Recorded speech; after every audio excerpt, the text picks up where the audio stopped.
तो दोस्तों स्वागत आज फिर से इस नई पॉडकास्ट सीरीज़ में। मैं बंटी धीमान और आज मेरे साथ में हैं सागर नारायण श्रीवास्तव जी, जो बेसिकली गोरखपुर के रहने वाले हैं और अभी प्रेजेंट टाइम में लखनऊ में काम कर रहे हैं। तो सबसे पहले सागर जी, आपका बहुत बहुत स्वागत है इस पॉडकास्ट सीरीज़ में। बंटी जी, बहुत बहुत धन्यवाद मुझे अपने पॉडकास्ट में आमंत्रित करने के लिए। और मैंने आपके चैनल को देखा है और आपका चैनल का काम काफ़ी ज़्यादा अच्छा है। मैं उम्मीद करता हूं कि जल्द से जल्द आपका काम और आपका चैनल आसमान की ऊंचाइयों को छुएगा। Thank you so much. तो सागर जी, सबसे पहले आपको बहुत सारे व्यूअर्स अभी पहली बार देखने वाले हैं, सुनने वाले हैं, तो उनके जानने के लिए थोड़ा सा आप अपने बारे में बता दीजिए। देखिए, मेरा नाम सागर नारायण श्रीवास्तव है। मैं गोरखपुर उत्तर प्रदेश का मैं रहने वाला हूं और मैं लखनऊ में भी रहता हूं। अभी मैंने जो अपनी एजुकेशन की है वो एजुकेशन मैंने कुछ इस प्रकार की है। मैंने 10+2 किया है, फिर उसके बाद मैंने रोबोटिक्स में भी मैंने शॉर्ट टर्म, साइबर सिक्योरिटी और एथिकल हैकिंग में भी मैंने शॉर्ट टर्म कोर्स किया है। साथ ही में मुझे स्टॉक मार्केट और फाइनेंस के बारे में काफ़ी ज़्यादा इंटरेस्ट है, तो फिर मैं उसके बारे में भी जानने की कोशिश करता हूँ और मैंने आगे की पढ़ाई के लिए मैंने लॉ भी कंप्लीट कर रखा है। थैंक यू सो मच अपने बारे में बताने के लिए। तो सागर जी, सबसे पहले हम आपके इंटरेस्ट से ही बात शुरू करते हैं आगे। आपने बताया है कि आप स्टॉक मार्केट में इंटरेस्ट रखते हैं और मैंने भी देखा आपका एक यूट्यूब चैनल है जिसमें आप इन्वेस्टिंग पर काफ़ी सारा कंटेंट क्रिएट कर रहे हैं। तो मैं इसी से एक सवाल पूछना चाहूँगा, शुरू करना चाहूँगा। तो आप थोड़ा सा बता दीजिए, स्टॉक मार्केट ये क्या है, इसका पास्ट क्या है, कैसे ये शुरू हुआ, प्रेजेंट में क्या सिचुएशन, ये कैसे चल रहा है और इसका फ्यूचर आप ये बता दीजिए थोड़ा सा। देखिए, स्टॉक मार्केट जो है वो अपने आप को अपने नाम से ही दर्शाता है। स्टॉक मार्केट मतलब ये कि आप अपने किसी भी कंपनी के अंदर आप अगर इन्वेस्ट करना चाहते हैं या फिर निवेश करना चाहते हैं तो फिर आपको एक गेटवे की ज़रूरत होती है, एक ज़रिया चाहिए होता है। तो स्टॉक मार्केट एक ऐसा ज़रिया है जिसके अंदर आप अपनी कंपनी के हिस्सेदारी ले सकते हैं, किसी भी कंपनी के अंदर इन्वेस्ट कर सकते हैं। स्टॉक मार्केट की खासियत एक ये भी है कि आप अगर किसी भी कंपनी के अंदर इन्वॉल्व होना चाहते हैं तो जैसे म्यूचुअल फंड्स में ऐसा होता है कि आपको एक डेफिनेट आपको एक ग्रोथ मिलती है, आपको एक एस्टिमेट दे दिया जाता है कि आपका इतना ग्रोथ हो सकता है। लेकिन स्टॉक मार्केट में वहीं अगर कंपनी अगर प्रॉफिट करती है तो आप भी प्रॉफिट करते हैं, कंपनी अगर लॉस करती है तो आप भी लॉस करते हैं। जैसा कि आपने बंटी जी बोला कि पास्ट इसका कैसा था और प्रेजेंट कैसा और फ्यूचर कैसा होने वाला है। देखिए, अगर तीनों की बात की जाए तो तीनों में एक चीज़ बहुत ही कॉमन है, वो ये है कि इसका ग्रोथ, हमें हमेशा इसके अंदर ग्रोथ देखने को मिलेगा और साथ ही में इसके अंदर हम लोग बहुत सारे चेंजेस और इवॉल्व होते हुए हमने देखा है। अगर पास्ट की बात की जाए तो फिर पास्ट में यहाँ पे जो बॉम्बे स्टॉक एक्सचेंज था वहाँ पे लोग जाते थे, अगर अपनी शेयर्स अगर किसी को ख़रीदने होते थे तो वो सारे के सारे काम मैनुअल होते थे और फिर वहाँ से आप मैनुअल आप उसके अंदर परचेजिंग कर पाते थे। अभी जैसे जैसे टाइम इवॉल्व होता गया, जैसे जैसे मॉडर्नाइजेशन आता गया, वैसे वैसे अलग अलग ब्रोकरेज प्लेटफॉर्म आने लगे। आपने देखा होगा कि इंटरनेट का किस तरीके से एवोल्यूशन हुआ है। उसके साथ साथ जो स्टॉक मार्केट के जो इन्वेस्टर्स थे वो काफ़ी ज़्यादा अग्रेसिवली बढ़ते चले गए। अभी आपने देखा होगा कि कोविड के बाद से जितने भी इन्वेस्टर्स हैं उनका इन्वेस्टर्स का काफ़ी ज़्यादा बूम देखने को मिला है, क्योंकि हमने ये देखा है कोविड में कई सारे मेजर स्टॉक्स गिरते हुए देखा है, फार्मा स्टॉक्स को बढ़ते हुए देखा है। इससे रिलेटेड हमने कई सारी चीज़ें इसके अंदर देखी हैं। लेकिन अगर इसके फ्यूचर की बात की जाए तो फिर फ्यूचर इसका काफ़ी ज़्यादा ब्राइट होने वाला है, क्योंकि आमतौर पर अगर किसी भी कंट्री का जो इकोनॉमिकल जो सिस्टम होता है, जो ग्रोथ होती है, वो टोटली टोटली तो नहीं कह सकते, लेकिन स्टॉक मार्केट के अंदर उसकी कई हिस्सेदारी होती है। यानी कि कंपनी अगर अपना स्टॉक मार्केट अगर ग्रोथ कर रहा होता है, जो इंडेक्स होते हैं अगर वो ग्रोथ करता है, जैसे कि निफ्टी हो गया, बैंक निफ्टी हो गया, अगर ये सारी चीज़ें अगर ग्रोथ करती हैं तो वो हमारी कंट्री के लिए भी काफ़ी ज़्यादा बेहतर होता है। तो फिर ये जो फ्यूचर है इसका, वो फ्यूचर काफ़ी ज़्यादा ब्राइट होने वाला है, क्योंकि आगे आने वाले समय में आप देख सकते हैं कि हमारी जो गवर्नमेंट है वो स्टार्टअप इंडिया को प्रमोट कर रही है बंटी जी, और उसके साथ में कई सारे अलग अलग प्रोग्राम्स को प्रमोट कर रही है, जिससे कि जो स्टार्टअप्स हैं, स्टार्टअप्स नए नए इवॉल्व होंगे। जब नए स्टार्टअप्स इवॉल्व होंगे तो बेशक आपके यूनिकॉर्न बनेंगे और मार्केट के अंदर उनकी लिस्टिंग होगी। यूनिकॉर्न न बनने पे भी मार्केट के अंदर लिस्टिंग होती है। तो मार्केट के अंदर लिस्टिंग होगी और फिर उसकी जब लिस्टिंग होगी तो लोग उसके अंदर निवेश करेंगे, इन्वेस्ट करेंगे, जिससे कि उसका जो अपना मार्केट है, मार्केट के अंदर ग्रोथ भी हमको देखने को मिल सकती है आगे आने वाले समय में। आप देख रहे हैं कि बैंक निफ्टी का ऑल टाइम हाई इस समय चल रहा है, निफ्टी भी बहुत अच्छे तरीके से परफॉर्म कर रही है। तो ये एक तरीके से हम फ्यूचर देख सकते हैं कि अपना जो इंडिया का जो फ्यूचर है स्टॉक मार्केट को लेके, और जो स्टॉक मार्केट का इंडिपेंडेंटली जो फ्यूचर है वो काफ़ी ज़्यादा ब्राइट होने वाला है। ओके। और सागर जी, इन्वेस्टिंग के ऊपर थोड़ी सी अगर बात करें तो कुछ ऐसे इन्वेस्टर हैं जो लॉन्ग टर्म का एक विज़न लेकर चलते हैं, लॉन्ग टर्म इन्वेस्टिंग करते हैं, और कुछ इन्वेस्टर शॉर्ट टर्म में ही अपना काम कर रहे हैं, यानी कि शॉर्ट टर्म इन्वेस्टिंग कर रहे हैं। तो लॉन्ग टर्म और शॉर्ट टर्म इन्वेस्टिंग के कुछ एडवांटेजेस भी होंगे, कुछ डिसएडवांटेजेस भी होंगे, तो इनके बारे में आपका क्या कहना है? बिल्कुल बंटी जी, देखिए सभी चीज़ों में अपने अपने एडवांटेजेस होते हैं और डिसएडवांटेजेस होते हैं। और जो लॉन्ग टर्म करता है उसे कहीं ना कहीं लगता है कि भाई शॉर्ट टर्म अच्छा नहीं है, और जो शॉर्ट टर्म करता है वो बोलता है कि यार लॉन्ग टर्म कौन ही लेके जाएगा। तो ऐसे में देखिए जो अपना जो अल्टीमेट गोल होता है बंटी जी, वो ये होता है कि अपना हमेशा प्रॉफिट होना। हमारा जो अल्टीमेट गोल है वो है प्रॉफिट करना। अगर किसी भी इन्वेस्टर को अगर प्रॉफिट हो रहा है लॉन्ग टर्म से तो फिर लॉन्ग टर्म आप ले जाइए। अगर किसी को ट्रेडिंग करके प्रॉफिट हो रहा है या फिर शॉर्ट टर्म इन्वेस्टमेंट से अगर प्रॉफिट हो रहा है तो वो शॉर्ट टर्म में इन्वेस्ट करे।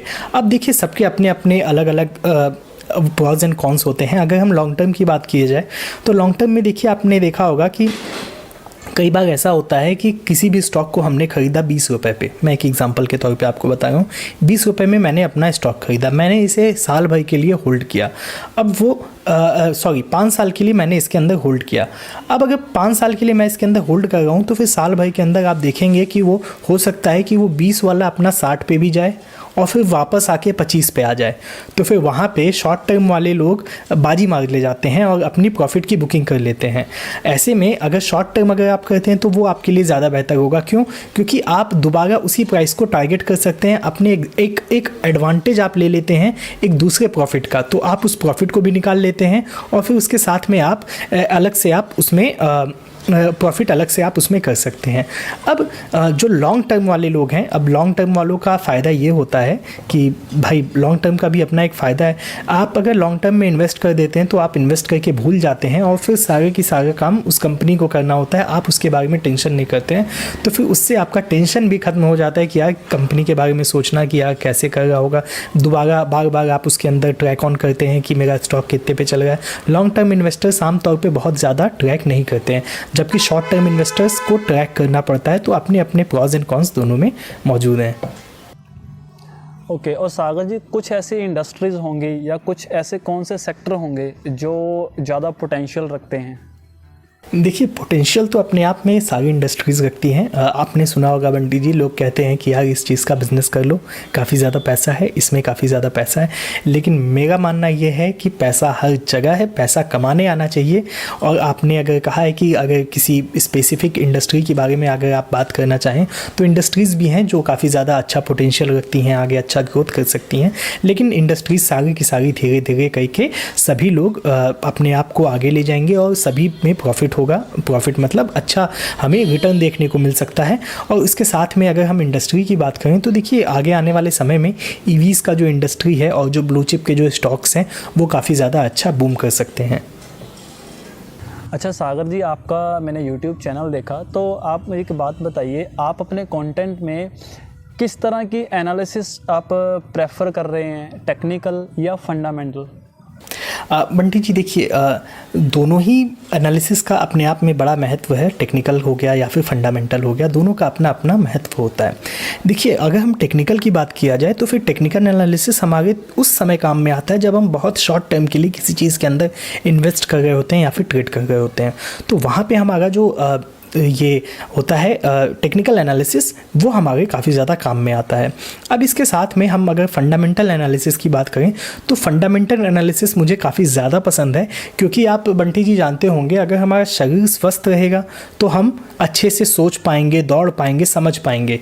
तो ठीक उसी तरीके से फंडामेंटल ऑफ स्टॉक काम करता है, यानी कि कंपनी की जो बैलेंस शीट है, कंपनी किस तरीके से परफॉर्म कर रही है, कंपनी के प्रमोटर्स कौन है, कंपनी का मैनेजमेंट कैसा चल रहा है, ये सारी चीज़ें फंडामेंटल के अंदर आती हैं। तो अगर ये सारी चीज़ें अगर अच्छी रहेंगी तो फिर टेक्निकल कहीं ना कहीं मुझे लगता है कि अपने आप बेहतर निकल के आएगा। तो फिर इस वजह से मेरा मानना ऐसा है कि फंडामेंटल अगर हम देखते हैं तो फिर फंडामेंटल से हमें कंपनी का एक ब्रीफ आइडिया लग जाता है कि कंपनी आगे के आने वाले समय में कैसा पोटेंशियल रखती है और आगे क्या कर सकती है।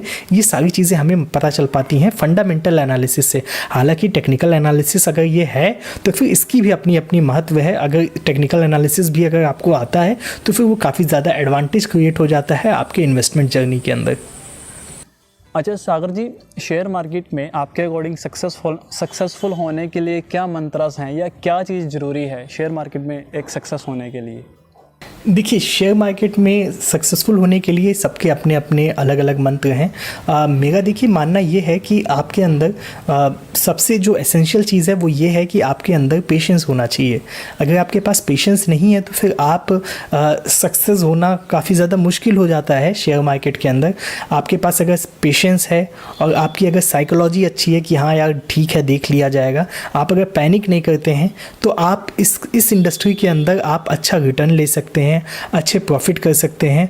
और साथ ही में आप अलग अलग तरीक़ों से आपका माइंड अगर ओपन रहेगा तो फिर आप अलग अलग तरीके से सोचने की आपके पास कैपेबिलिटी होती है।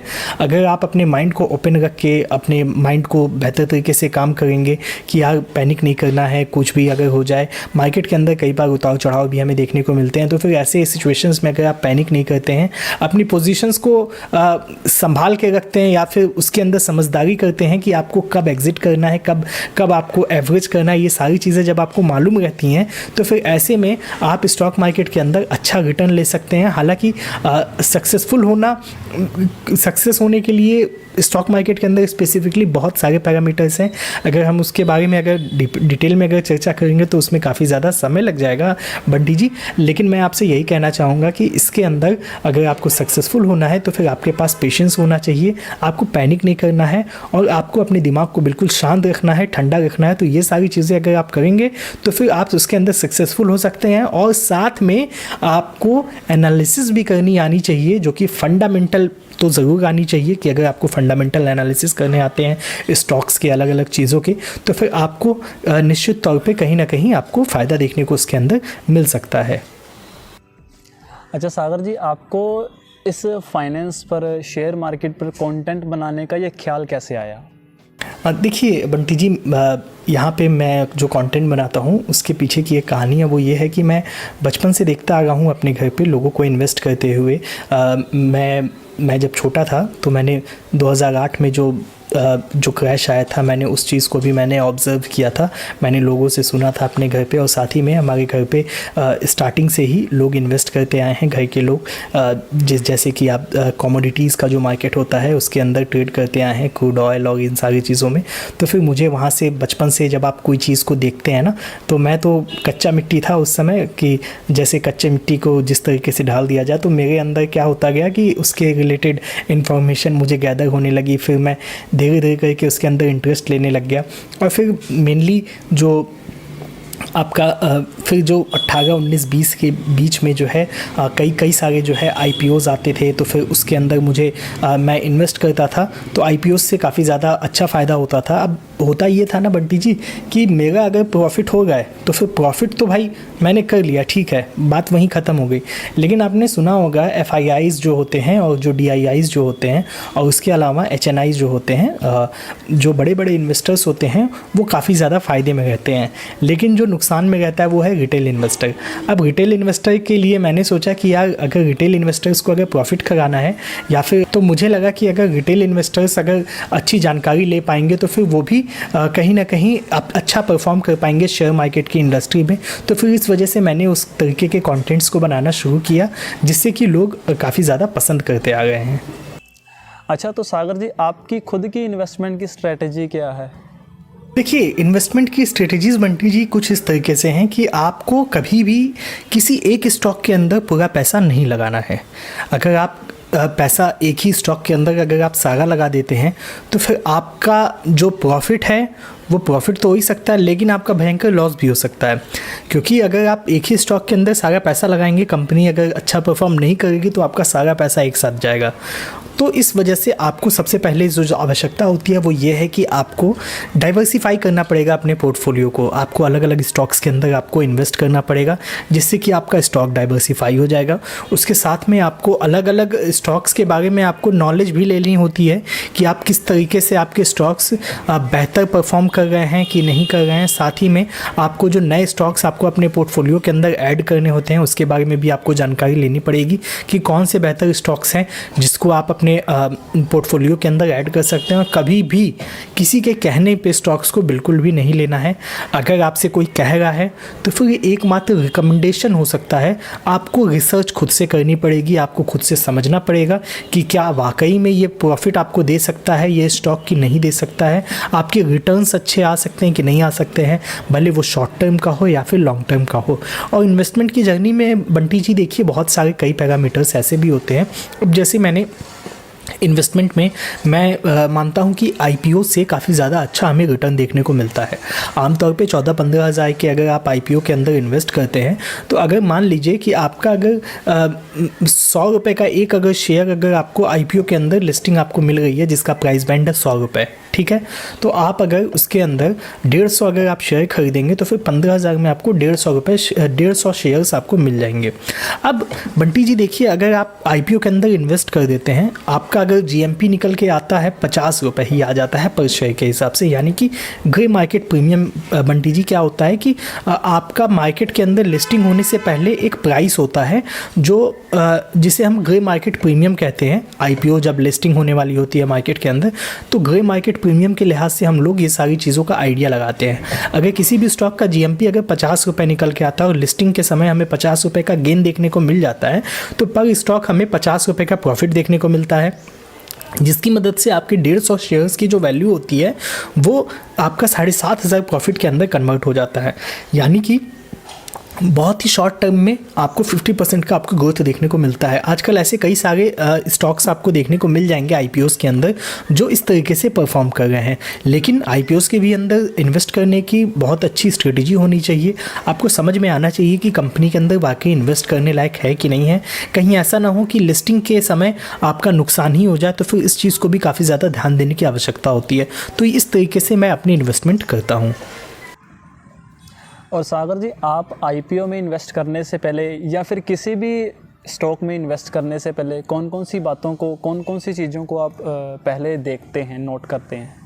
देखिए आईपीओ को इन्वेस्ट करने के पहले अगर मैं स्पेसिफिकली अगर आईपीओ के बारे में बात करूं तो फिर आईपीओ के अंदर इन्वेस्ट करने से पहले मैं जिन चीज़ों का देखता हूं वो ये देखता हूं कि आपने देखा होगा कि कई बार ऐसा होता है कि घर के ही लोग आपका जो है आईपीओ ला देते हैं। मतलब बहुत बड़ी कंपनी नहीं होती है, घर ही के लोग होते हैं और फैमिली मेम्बर्स होते हैं, तो वहाँ पर जो शेयर होल्डिंग होती है मोस्टली उन लोगों के पास ही होती है। तो फिर मैं वहाँ पर थोड़ा सा, ज़्यादा नहीं, मैं थोड़ा सा हिचकिचाता हूँ। मैं जानने की कोशिश करता हूँ कि इसके अंदर एंकर इन्वेस्टर्स कौन है, इसके अंदर बड़े इन्वेस्टर्स कौन है। अगर उसके अंदर बड़े इन्वेस्टर्स होते हैं तो फिर वहाँ पे इन्वेस्ट करना थोड़ा सा सिनेरियो बन सकता है। लेकिन हालांकि मैं ये नहीं कह रहा हूँ कि अगर कोई घर का ही है तो फिर वो प्रॉफिट नहीं देगा।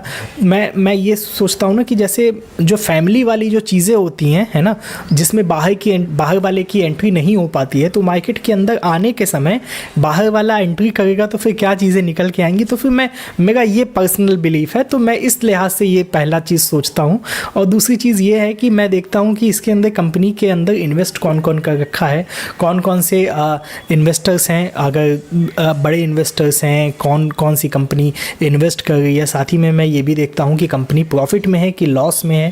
प्रॉफिट अगर कर रही है तो कितना कर रही है। आगे आने वाले समय में मैं एक एस्टिमेशन निकालता हूँ कि अगर कंपनी इतना प्रॉफिट आज के समय पे कर रही है तो फिर आगे आने वाले टाइम पे उसका प्रोजेक्शन किस तरीके से हो सकता है। और कंपनी की मैं आईपीओ का जो लाने का जो रीज़न होता है वहाँ पे जो मेंशन होता है आपके डीआरएचपी के अंदर कि कंपनी आईपीओ क्यों ला रही है, उसको क्या पैसे की नीड है, तो मैं वो सारी चीज़ें भी भी पढ़ता हूँ, साथ ही में मैं ये पढ़ता हूँ कि कंपनी डेट में है कि नहीं है, अगर है तो कितने में है, कर्ज उसके पास कितना है। ये सारी चीज़ों के बारे में मैं डिटेल एनालिसिस करता हूँ और एनालिसिस करने के बाद मैं अपने व्यूअर्स को भी बताता हूँ अपने यूट्यूब चैनल के माध्यम से कि क्या इसके अंदर इन्वेस्ट करना एक बेहतर डिसीज़न रहेगा कि नहीं रहेगा। ये सारी चीज़ें मैं बताने की कोशिश करता हूँ जिससे मेरे व्यूअर्स भी जान सकें, देख सकें और समझ सकें कि इसके अंदर इन्वेस्ट करना है कि नहीं करना है। और सागर जी, आपकी इस इन्वेस्टिंग जर्नी में स्टार्टिंग में कई बार ऐसा होता है कि बहुत से लोग बहुत सी गलतियां कर बैठते हैं, मुझसे भी बहुत सी गलतियां हुई हैं, तो क्या आपने भी कुछ ऐसी गलतियां की हैं इन्वेस्टिंग में जिनसे आपको कुछ सीखने को मिला, और उन गलतियों से आपने क्या कुछ सीखा? देखिए बंटी जी, देखिए कहीं पे भी अगर आप किसी भी चीज़ में अगर आप टाइम देते हैं, अगर आप थोड़ा ही टाइम देते हैं तो वहाँ पे आप अपने एक्सपीरियंस को गेन कर रहे होते हैं, और एक्सपीरियंस तभी मिलता है जब आप गलतियाँ करते हैं। तो बेशक मैंने भी बहुत सारी गलतियाँ की हैं और कोई भी एक्सपर्ट नहीं होता है, मैं आज भी गलतियाँ करता हूँ, और ऐसा नहीं है कि कोई एकदम एक्सपर्ट ही हो जाता है। मैं आज भी गलतियां करता हूं, लेकिन हाँ, मैं कोशिश करता हूं कि जो गलती मैंने पहले की है उस गलती को मैं दोबारा रिपीट ना करूं। तो देखिए कई सारी गलतियां मैंने की हैं। जो स्टार्टिंग में मेरी जो बड़ी गलती थी और जिसे मैं आज सबसे बड़ा सबक मानता हूं वो ये है कि इमोशनल हो जाना, किसी भी चीज़ को लेके इमोशनल हो जाना कि नहीं यार पैसा लगा दिया है, अब क्या होगा, देखा जाएगा यार, लगे रहने दो, कुछ नहीं होगा, पैसा रिकवर हो जाएगा। स्टॉक्स के बारे में स्पेसिफिकली अगर मैं बात करूं तो फिर ऐसे मेरा कई पैसा डूबा भी है। अगर मैं डूबने के बारे में बात करूं तो फिर कई सारे ऐसे स्टॉक्स हैं जो कंपनी मार्केट से डिलिस्ट हो गई है और मेरा पैसा उसके अंदर लगा का लगा रह गया। यहाँ पे मैं उस स्टॉक के बारे में मैं नाम नहीं लूँगा, लेकिन हाँ, एक जो है FMCG ब्रांड से रिलेटेड है। अगर व्यूअर्स हमारे समझ जाएंगे तो फिर कमेंट में ज़रूर से लिख दें कि मैं किस ब्रांड के बारे में या फिर किस कंपनी के बारे में मैं यहाँ पे बात कर रहा हूँ। तो इमोशनल नहीं होना है। और जो मैं सबसे बड़ी गोल्डन टिप मैं देना चाहूँगा बंटी जी, वो ये है कि आपको पैसा उतना ही लगाना है जितना आपको लॉस सहने की क्षमता हो, यानी कि पैसा उतना ही लगाइए जितने कि आप लॉस सह सकते हैं। अगर आपको लगता है कि 10,000 रुपये आपको लगाना है तो आप इस चीज़ को मान के चलिए कि 10,000 रुपये का अगर लॉस हो जाएगा तो आपको इससे किसके बाद जो है कुछ फ़र्क नहीं पड़ने वाला है। तो इस तरीके से आप अपनी इन्वेस्टमेंट जर्नी को आपको प्लान करना चाहिए। और मैंने भी कई सारी ऐसी गलतियां की हैं। मैंने जैसा आपसे मैंने बताया कि मैंने डाइवर्सिफिकेशन स्टार्टिंग में अपनी जर्नी में अपने डाइवर्सिफिकेशन नहीं किया था, जिससे कि सारा लॉस एक ही स्टॉक में देखता था, तो मेरा पोर्टफोलियो ग्रीन भी अचानक से हो जाता था, पूरा का पूरा रेड भी हो जाता था। इसलिए डाइवर्सिफिकेशन न करने की मैंने पहले गलती की है। और साथ ही में मैंने इमोशनल मैं हो जाता था स्टॉक्स को लेके, इन्वेस्टमेंट को लेके और कई सारी चीज़ों को लेके। तो फिर वहाँ पे इमोशनल मैंने सीखा कि इमोशनल मुझे नहीं होना, और साथ ही में अपने पोर्टफोलियो को डाइवर्सिफाई भी करना आवश्यक है। ये सारी गलतियां मैंने ऑलरेडी कर रखी हैं, तो इसलिए मैं आपसे रिकमेंड कर रहा हूं कि ऐसे व्यूअर्स हमारी गलतियां ना करें। तो ये सारी चीज़ें बंटी जी होती हैं। और सागर जी, आपका लर्निंग सोर्स क्या है? किस तरह से लर्न कर रहे हैं, कैसे ग्रो कर रहे हैं? देखिए लर्निंग सोर्स आज के समय में सबका है इंटरनेट। आज के समय में मैं इंटरनेट से ही सीख रहा हूँ, इंटरनेट से भी सीख रहा हूँ। किताबें अलग अलग पढ़ता हूँ और अलग अलग किताबों में अलग अलग चीज़ें हमें मिलती हैं, नई नई चीज़ें हमें जानने को मिलती हैं। और इन्वेस्टमेंट और आपका अलग अलग चीज़ें जो आपको इन्वेस्ट करते हैं जैसे किसी भी चीज़ के अंदर, तो फिर आपको बुक्स भी पढ़ने की आवश्यकता होती है। अगर आप बुक्स पढ़ते हैं तो फिर आपको फाइनेंशियल समझ में आते हैं कि फाइनेंशियली अपने पैसे को कैसे मैनेज करना होता है। अगर आपको पैसे मैनेज करना सीखना है तो बहुत सारी ऐसी बुक्स हैं जिसे आप पढ़ सकते हैं, जैसे द साइकोलॉजी ऑफ मनी हो गया, रिच डैड पुअर डैड हो गया, और a monk who sold his Ferrari है। तो ये सारी कई सारी बुक्स हैं जिसे पढ़ना मैं पसंद करता हूँ। और साथ ही में मैं जो लर्निंग का जो मेन जो अल्टीमेट सोर्स है वो है श्रीमद् भागवत गीता। और श्रीमद् भागवत गीता से जब भी मैं उसे पढ़ने की कोशिश करता हूँ या फिर जब भी मैं पढ़ता हूँ तो फिर वहाँ से मुझे एक मैसिव सोर्स ऑफ नॉलेज मिलता है, जहाँ से मैं इन्वेस्टमेंट क्या आपके ज़िंदगी में कोई भी सवाल होंगे तो फिर श्रीमद् भागवत गीता से आपको उस सवाल के जो है जवाब आपको निश्चित तौर पर मिल जाते हैं। और साथ ही में जो स्टॉक्स और फाइनेंस से रिलेटेड जो चीज़ें होती हैं उसके बारे में भी कई सारे सॉल्यूशन मिल जाते हैं। लेकिन हाँ, मैं इंटरनेट का और बुक्स का ज़्यादा जो है विश्वास रखता हूँ कोई भी नई चीज़ सीखने के लिए। ओके अच्छा सागर जी, हमें ये तो पता है कि आप यूट्यूब पर कंटेंट क्रिएट कर रहे हो, यूट्यूब पर काम कर रहे हो और शेयर मार्केट में इन्वेस्टिंग कर रहे हो, तो इसके अलावा भी कोई ऐसा काम है जो आप कर रहे हैं अपने डेली रूटीन में? जी हाँ, इसके अलावा भी काम है। मैं जो है, मेरी डिजिटल मार्केटिंग की एजेंसी है जिसके अंदर हम लोग काम करते हैं और डिजिटल मार्केटिंग का भी अपना काम है। तो फिर हालांकि अभी इस समय जो मेन फोकस है मेरा, वो इस समय स्टॉक मार्केट एंड फाइनेंस में है। और एक कंपनी जो है डिजिटल मार्केटिंग वाली, इसमें हम लोग जो एडवर्टाइजमेंट के जो सॉल्यूशंस होते हैं डिजिटल प्लेटफॉर्म्स में, वो सारी चीज़ें हम लोग प्रोवाइड करते हैं। तो हाँ। ओके और सागर जी, आपका डेली का रूटीन क्या है? रूटीन सर देखिए बंटी जी, ऐसा है कि सुबह उठना है, देखना है कि मार्केट में क्या चल रहा है, कैसे चीज़ें कर सकते हैं, किसके अंदर किस स्टॉक्स के अंदर अच्छा पोटेंशियल देखने को मिला है, कौन से स्टॉक्स अपने 52 वीक्स हाई में चल रहे हैं, कौन से स्टॉक्स अपने 52 वीक लो में चल रहे हैं। और उसके साथ में ये भी देखते हैं कि किस स्टॉक्स के अंदर काफ़ी ज़्यादा वॉल्यूम आ रही है परचेजिंग की, किसके अंदर अच्छी बाइंग आ रही है। ये सारी चीज़ें मैं एक बार एनालाइज़ करता हूँ। फिर उसके बाद अपना खाने पीने का जो ब्रेकफास्ट का जो समय होता है साथ में मैं करता रहता हूँ उसके साथ में। फिर उसके बाद मैं अलग अलग काम अपने करता हूँ, जैसे कि जो कंपनी का जो काम होता है डिजिटल मार्केटिंग एजेंसी का, फिर उसे अपना मैनेज करना। फिर साथ में जो कंटेंट होता है वो इस समय मैं रेगुलरली कंटेंट बनाने की कोशिश कर रहा हूँ, तो फिर उसमें भी मैं समय देता हूँ। और साथ ही में मैं हर रोज़ मैं एक चीज़ें एडिशनल करता हूँ, चूँकि मैंने लॉ भी किया है, तो फिर रोज़ के रोज़ अपनी लीगल नॉलेज को मैं इन्हेंस करने की कोशिश करता हूँ। मैं चेक करता हूँ कि लीगल दुनिया में क्या क्या चीज़ें नई आई हैं और कौन कौन से जजमेंट्स आए हैं सुप्रीम कोर्ट्स के और अलग अलग कोर्ट्स के, हाई कोर्ट्स के जो लैंडमार्क जजमेंट्स होते हैं वो मैं पढ़ने की कोशिश करता हूँ, जिससे कि मैं लीगल दुनिया में भी अप टू डेट रहूँ।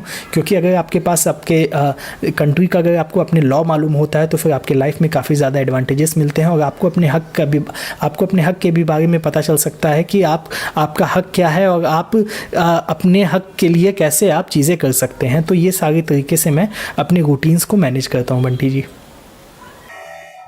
ओके अच्छा सागर जी, कोई एक ऐसा मैसेज जो व्यूअर्स आपको सुन रहे हैं या आगे फ्यूचर में सुनने वाले हैं, देखने वाले हैं, उनके लिए कोई एक मैसेज आप क्या देना चाहोगे जो उनकी लाइफ में ग्रो करने में उन्हें हेल्प करे?